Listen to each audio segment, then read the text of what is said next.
Walk-off mat, per the manufacturer's instructions, you have to start in the top left corner. And if you do, I'm not going to smack them together because you can't get them apart. And this is smaller than most of the frames. But you go ahead and do one row, 2 rows, smacking them together.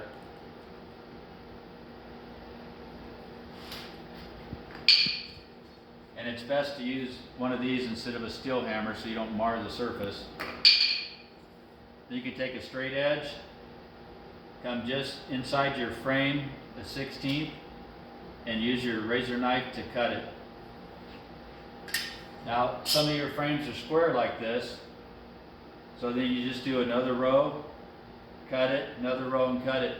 If you put the whole mat together and try to cut it in one swoop, you're going to find that if there's a frame already installed, it's probably not straight and it's going to look really bad.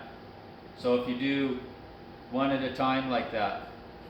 Now, if you have a notch because of the door frame on the storefront, do your 2 rows, go ahead and cut your notches out and slide those 2 rows up against the threshold plate, and then start doing the rest.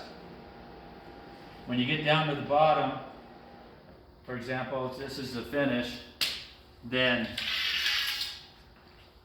a lot of times the mat will hang over, and again, you put that last one, you put that one on the bottom end and cut one at a time. Then you can just follow whatever microscopic bend and it just gives a better finished product. Sometimes you might find that you have this much where it's hard to cut.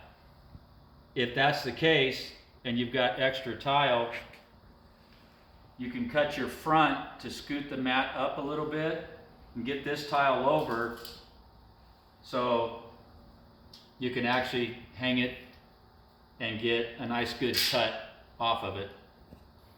Again, you have to start at the top left corner per the manufacturer's recommendations, and your tread, this top left corner has to go this way. There's a ton of people out there installing them this way, which is the flow of traffic. You get no grip when that's wet. If you install a mat like that and somebody slips on it, it's going to be a major lawsuit and come back on the installer or the contract holder, if you will. It has to go left to right so you get grip.